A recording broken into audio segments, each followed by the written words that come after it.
আগের ধারায় এসে আগের যারা নেতৃত্ব দিয়েছে, যারা এই দলটাকে ধ্বংস করেছে, তাদেরকে রেখেই যদি আমরা এগিয়ে যাই, এটা মনে হয় না ইট উইল বি পসিবল। ছাত্র জনতার আন্দোলনের মুখে শেখ হাসিনার সরকার পতনের পর বিপাকে রয়েছে তার দলের নেতাকর্মীরা।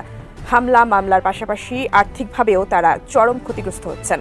এর মধ্যে আওয়ামী লীগের ছাত্র সংগঠনকে নিষিদ্ধ করেছে অন্তর্বর্তী সরকার। পাশাপাশি দাবি উঠছে আওয়ামী লীগকেও নিষিদ্ধ করার।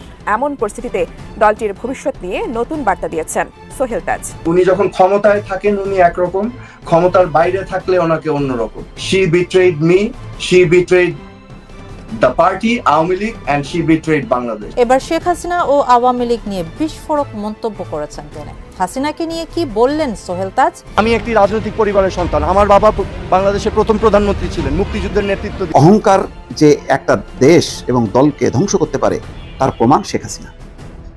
দেখেন, একটা বারবার আমি প্রায় চিন্তা করি যে এত গর্ব, এত অহংকার, এগুলি কিসের? তিনি বলেন যে আমি শেখ মুজিবের কন্যা, আমার একটা অহংকার আছে। আসলে তা না, ক্ষমতায় থাকতে থাকতে তিনি নিজেই একটা অহংকার রপ্ত করছেন। এবার যেন সত্যি সত্যি আওয়ামী লীগের কামব্যাক, শেখ হাসিনার ফিরে আসা। আসসালামু আলাইকুম প্রিয় দর্শক শ্রোতা, নতুন একটা ভিডিওতে জানাচ্ছি সুস্বাগতম।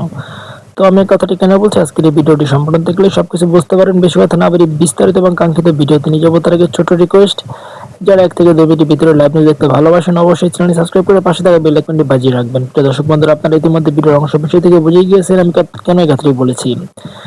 কারণ বাংলাদেশে আগে ছিল নিষিদ্ধ লীগ, এখন কিন্তু আওয়ামী লীগ করেই সকল প্রচার প্রচারণা শুরু হয়ে গিয়েছে।